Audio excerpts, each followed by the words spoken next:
AC and we are getting some heat here. Heat means power loss. That is how much? That is I square R loss.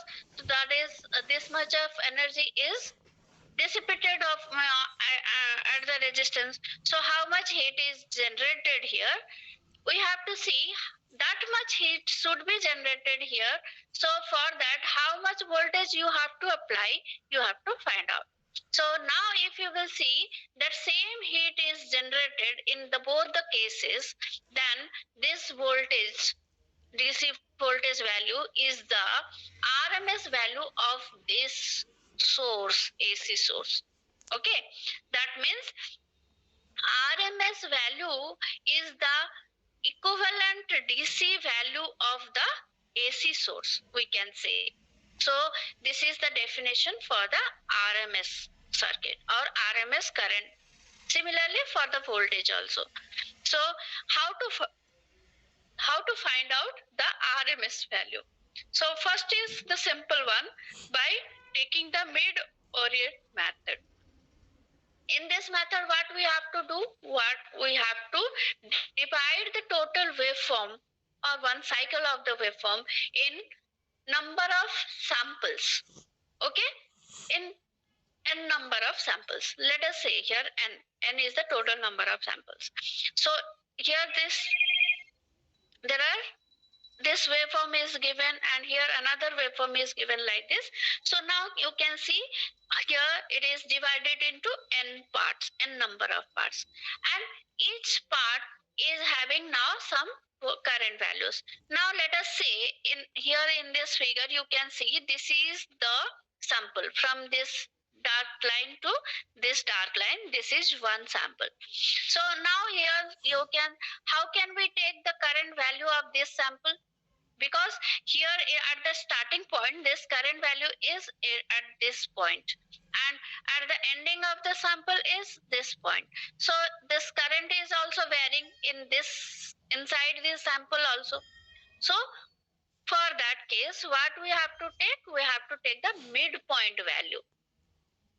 The midpoint value is, now let us take, this is I2 for this sample. Similarly, for this first sample, it is I1. For the third sample, it is I3.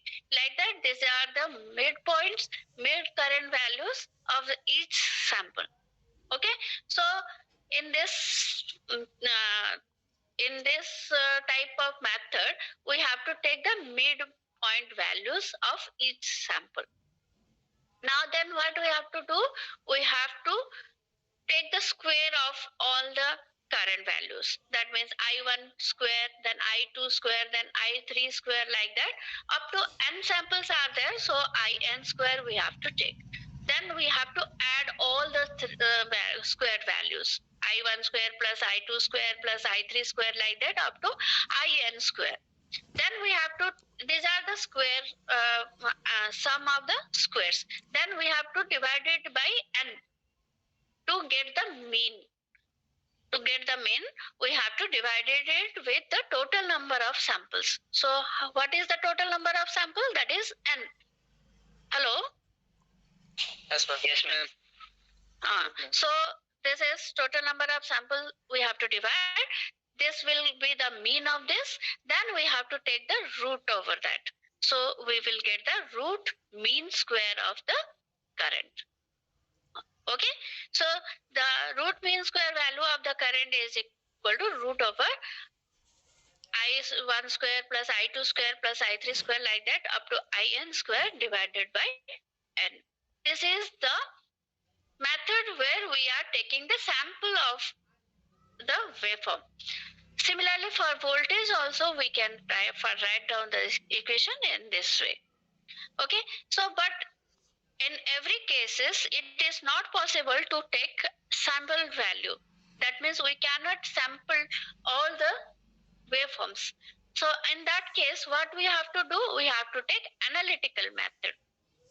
Okay, in analytical method we have to take the mean in the with the help of integration. So in that case what we have to do? We have to take the I square value and we have to integrate it from 0 to 2 pi. Then we have to divide it with total number of samples. That means what is the total number of samples here? That is, we have integrated it from 0 to 2 pi. So we have to take it is divided by 2 pi. So then this is called the mean, square mean. Okay, then we have to take the root over of that.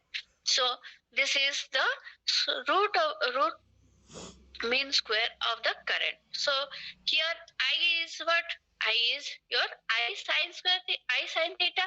So here I square means that is Im square into sine square theta. So by putting the value, we can see this root mean square value will be this one, because I is equal to your Im sine theta.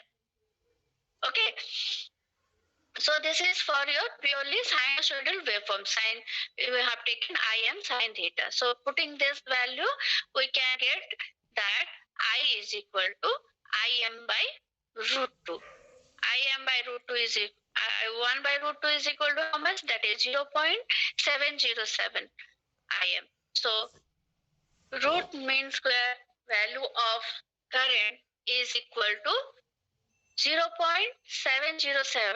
Im. Im is the maximum value. Maximum value means that is the amplitude of the current. Okay. So if you know the maximum value of the current of the sinusoidal waveform, then you can get easily the RMS value. That is, we have to divide it with root 2, or we have to multiply it with 0.707 to the maximum value to get the RMS value. Okay, so this is called your RMS value. Now, next